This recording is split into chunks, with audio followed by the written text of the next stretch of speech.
कर्नाटक में हम लोग प्रोटेस्ट कर रहे हैं क्योंकि जो कॉन्स्टिट्यूशन में हमारा हक है, वोटिंग पावर है, वो छीनना चाह रहे सेंट्रल गवर्नमेंट। एसआईआर का मतलब ही नहीं मालूम हमारे लोगों को। 1987 का बर्थ सर्टिफिकेट मांग रहे हैं और माँ बाप का सर्टिफिकेट मांग रहे हैं। हमारा खुद का नहीं है, हम लोग माँ बाप का कहाँ से लाएंगे? इसलिए हम लोग इसके विरोध हम लोग प्रोटेस्ट कर रहे हैं। ये क्या करना चाहिए, ये रुकाना केंद्र सरकार, क्योंकि एजुकेटेड के पास है, हम गरीब लोग हैं, रोज़ काम करके खाने वाले के पास बर्थ सर्टिफिकेट का मतलब ही नहीं मालूम। अभी वोट डालने का हम लोग पावर दिए बाबा साहब अम्बेडकर, वही छीन रहे हमारे पास। वही हमारे पास बड़ा आस्ती बोले तो हमारा वोटिंग है, वही पावर हम लोग केंद्र सरकार छीन रहे हैं। इसलिए केंद्र सरकार के विरुद्ध हम लोग आज प्रोटेस्ट कर रहे हैं। आज स्लम जन आंदोलन कर्नाटक से पूरा स्टेट भर कर रहे हैं, सब डिस्ट्रिक्ट में कर रहे हैं। मेरा नाम रेणुका है, कलबुर्गी का कन्वेनर हूँ, स्लम जन आंदोलन कर्नाटक से। ऐसे ही और वीडियो के लिए सब्सक्राइब करें।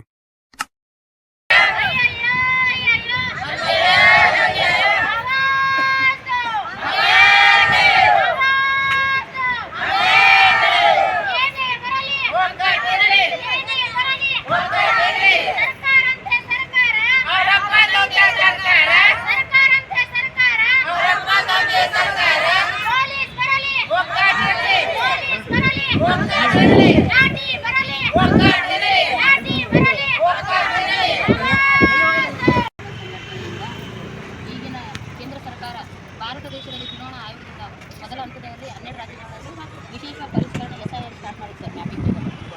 ಇದರ ವಿರುದ್ಧ ಎಲ್ಲ ರಾಜ್ಯಗಳಲ್ಲಿ ವಿರೋಧ ಪಕ್ಷದಿಂದ ತೀವ್ರ ವಿರೋಧ ವ್ಯಕ್ತಪಡಿಸಿದರೂ ಸಹ ಕೇಂದ್ರ ಸರ್ಕಾರದ ಸಂವಿಧಾನಬದ್ಧ ಮತದಾನದ ಹಕ್ಕನ್ನು ಕಸಿದುಕೊಳ್ಳುವ ಹುನ್ನಾರ ನಡೆಸುತ್ತಿರುವುದನ್ನು ಸ್ಲಂ ಜನಾಂದೋಲನ ಕರ್ನಾಟಕದಿಂದ ದಿನಾಂಕ 11/2/2026ರಂದು ರಾಜ್ಯಾದ್ಯಂತ ಏಕಕಾಲಕ್ಕೆ ಪ್ರತಿಭಟನೆ ನಡೆಸುವ ಮೂಲಕ ಬಡಜನ ವಿರೋಧಿ, ಕಾರ್ಮಿಕ ವಿರೋಧಿ, ದಲಿತ ಹಿಂದುಳಿದ ಅಲ್ಪಸಂಖ್ಯಾತರ ಹಾಗೂ ಮಹಿಳೆಯರ ವಿರೋಧಿ ಕರಾಳ ಕಾಯ್ದೆಯನ್ನು ರಾಜ್ಯ ಸರ್ಕಾರದಿಂದ ಇದಕ್ಕೆ ವಿರೋಧವನ್ನು ವ್ಯಕ್ತಪಡಿಸಿ ನಿರ್ಣಯ ಕೈಗೊಳ್ಳಬೇಕು ಆಗ್ರಹಿಸುತ್ತದೆ. ಏನು ಚುನಾವಣಾ ಆಯೋಗವು ತಮ್ಮ ಸಾಂವಿಧಾನಿಕ ಜವಾಬ್ದಾರಿಯನ್ನು ಬಿಟ್ಟು ಕೇಂದ್ರದ ಕೈಗೊಂಬೆಯಾಗಿ ವರ್ತಿಸುತ್ತಿದ್ದಾರೆ. ಇತ್ತೀಚೆಗೆ ಬಿಹಾರದಲ್ಲಿ ಚುನಾವಣಾ ಆಯೋಗವು ಎಸ್ಐಆರ್ ಅಳವಡಿಸಿಕೊಂಡು ಮತದಾರ ಪಟ್ಟಿಯನ್ನು ಸಿದ್ಧಪಡಿಸಿತು. ಆ ಪ್ರಕ್ರಿಯೆಯಲ್ಲಿ ಬಿಹಾರದಲ್ಲಿ ಸರಿಸುಮಾರು 65 ಲಕ್ಷ ಮತದಾರರನ್ನು ಪಟ್ಟಿಯಿಂದ ಕೈಬಿಟ್ಟಿರುವುದಾಗಿ ಕರಡು ವರದಿಯಲ್ಲಿ ತಿಳಿಸಲಾಗಿತ್ತು. ನಂತರ ಇದೇ ಎಸ್ಐಆರ್ ಸಮೀಕ್ಷೆಯಿಂದ ಉತ್ತರ ಪ್ರದೇಶದಲ್ಲಿ ಸುಮಾರು 2.99 ಕೋಟಿ ಅಂದರೆ ಶೇಕಡ 18% 70 ಮತದಾರರನ್ನು ಪಟ್ಟಿಯಿಂದ ತೆಗೆದುಹಾಕಲಾಗಿದೆ. ಇದರಲ್ಲಿ ಹೆಚ್ಚಿನದಾಗಿ ಬಡವರು, ದಲಿತರು, ಹಿಂದುಳಿದವರು ಮತ್ತು ಅಲ್ಪಸಂಖ್ಯಾತರು ಸಂವಿಧಾನಬದ್ಧ ಮತದಾನದ ಹಕ್ಕನ್ನು ಕಳೆದುಕೊಂಡಿದ್ದಾರೆ. ಈ ಪ್ರಕ್ರಿಯೆಯಿಂದ ಕೇವಲ 12 ರಾಜ್ಯಗಳಲ್ಲಿ 7.89 ಕೋಟಿ ಹೆಚ್ಚು ಮತದಾರರು ತೆಗೆದುಹಾಕುವ ಕುತಂತ್ರವನ್ನು ನಡೆಸಲಾಗಿದೆ. ರಾಜಸ್ಥಾನದಲ್ಲಿ 41.85 ಲಕ್ಷ, ಮಧ್ಯಪ್ರದೇಶದಲ್ಲಿ 42.74, 160, ತಮಿಳುನಾಡಿನಲ್ಲಿ 97 ಲಕ್ಷ ಮತದಾರರನ್ನು ತೆಗೆದುಹಾಕಲಾಗಿದ್ದು, ಪಶ್ಚಿಮ ಬಂಗಾಳದಲ್ಲಿ 58 ಲಕ್ಷ ಮತದಾರರನ್ನು ತೆಗೆದುಹಾಕಲು ಈಗಾಗಲೇ ಸೂಚಿಸಲಾಗಿದೆ. ಪುದುಚೇರಿಯಲ್ಲಿ ಮತದಾರರ ಸಂಖ್ಯೆ 10.21,578 ಇದ್ದರೂ ಸಹ ಇಲ್ಲಿ ಸುಮಾರು 1 ಲಕ್ಷಕ್ಕೂ ಹೆಚ್ಚು ಮತದಾರರು ತೆಗೆದುಹಾಕಲು ಸೂಚಿಸಲಾಗಿದೆ. ಛತ್ತೀಸ್ಗಢ ರಾಜ್ಯದಲ್ಲಿ 27 ಲಕ್ಷ, ಅಂಡಮಾನ್ ಮತ್ತು ನಿಕೋಬಾರ್ ದ್ವೀಪಗಳ ರಾಜ್ಯಗಳಲ್ಲಿ 64,000, ಕೇರಳದಲ್ಲಿ 24.8 ಲಕ್ಷ ಮತದಾರರನ್ನು ಹಾಗೂ ಗುಜರಾತ್ ರಾಜ್ಯದಲ್ಲಿ 73.7 ಲಕ್ಷ ಮತದಾರರನ್ನು ಪಟ್ಟಿಯಿಂದ ತೆಗೆದುಹಾಕಿದ್ದು, ಗೋವಾದಲ್ಲಿ 1,42,000 ಮತದಾರರನ್ನು ತೆಗೆದುಹಾಕಲಾಗಿದೆ. ಈಗ ಇದೇ ಮಾದರಿ ಕರ್ನಾಟಕದಲ್ಲಿ ಈಗಾಗಲೇ ಎಸ್ಐಆರ್ ಪ್ರಕ್ರಿಯೆ ಪ್ರಾರಂಭವಾಗಿದ್ದು, ಲಕ್ಷಾಂತರ ಮತದಾರರು ಪಟ್ಟಿಯಿಂದ ಹೊರಬೀಳುವ ಭೀತಿ ಎದುರಾಗಿದೆ. ಮತದಾರರ ಹಕ್ಕು ಕಸಿಯುವ ಸಂಚು, ಪರಿಷ್ಕರಣೆಯ ಹೆಸರಿನಲ್ಲಿ ಒಂದು ವರ್ಗದ ಹಾಗೂ ಒಂದು ಸಮುದಾಯದ ಮತಗಳನ್ನು ಕಡಿತಗೊಳಿಸುವ ಸಂಚು ಮಾಡಲಾಗುತ್ತದೆ.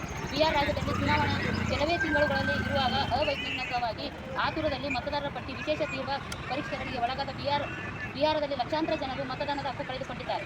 ಇದರಲ್ಲಿ ದಾಖಲೆಗಳು ಇಲ್ಲ, ಮನೆ ಬಳಿ ಬಂದಾಗ ಲಭ್ಯವಿರಲಿಲ್ಲ ಎಂಬ ಕಾರಣ ನೀಡಿ ಸುಮಾರು 22.7 ಲಕ್ಷ ಮಹಿಳಾ ಮತದಾರರನ್ನು ಪಟ್ಟಿಯಿಂದ ಹೊರಗಿಡಲಾಗಿದೆ. ಅದರಲ್ಲಿ ಅಧಿಕವಾಗಿ ದಲಿತರು, ಮುಸ್ಲಿಂ ಸಮುದಾಯದ ಜನರು ಮತದಾನದ ಹಕ್ಕನ್ನು ಕಳೆದುಕೊಂಡಿದ್ದಾರೆ.